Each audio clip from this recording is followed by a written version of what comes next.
The following brought to you in part by Hemp CBD Connex. Creative cannabis marketing, media, and design, Kind Time, and Yummy RealCannaHoney.com. My name's Mark Herrer. It's pronounced Herrer, as in terror. My father, his name's Jack Herrer. He wrote a book called The Emperor Wears No Clothes that originally hit the universe in 1985. It's the fact-filled history of the past, present, and future potential of hemp and marijuana. It's not so much about getting high, although he was not opposed to that, but it's more about getting by. Even his friends that were in the movement thought he was fucking crazy when he said that hemp was going to save the world. Is it okay to cuss? I would just go with it. Go with it, okay. So I'm here with my own creation today, in addition to my father's books. It's called Herrer's Victory Garden, Cultivating Freedom Since 1973, which coincides with the first time that I went out petitioning with my dad when I was 8 in 1973. I was the monkey on his arm in downtown Santa Barbara while he was petitioning. I don't know if I was a chick magnet for him or not, but it was a good time. And that's kind of when I started my political career.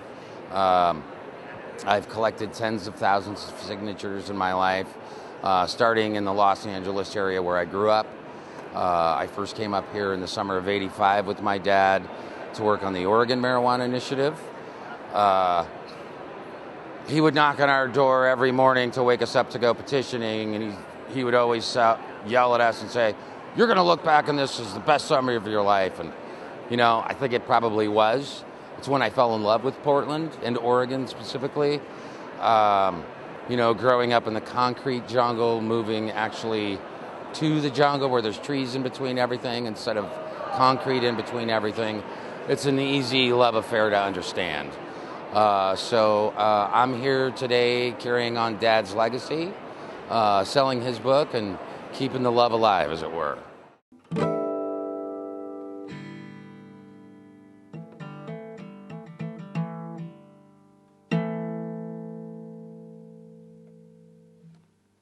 Why am I grateful for the cannabis flower? So, when I was a young boy growing up in Los Angeles, from the time I was 7 till the time I was about 12, I had asthma so bad that I would cry myself to sleep often. My allergies would trigger my asthma. And for years, Dad he heard that, you know, he believed that cannabis could actually help my problem. So the summer between 6th and 7th grade, I remember smoking with my brother Daniel. I'm the youngest of the first three. So Dan and I sat around, we're smoking a little Bing, right? 6-inch little bong, plastic, about so big in diameter. And first hit, I coughed my brains out. Second hit, I held it in, I pressed it.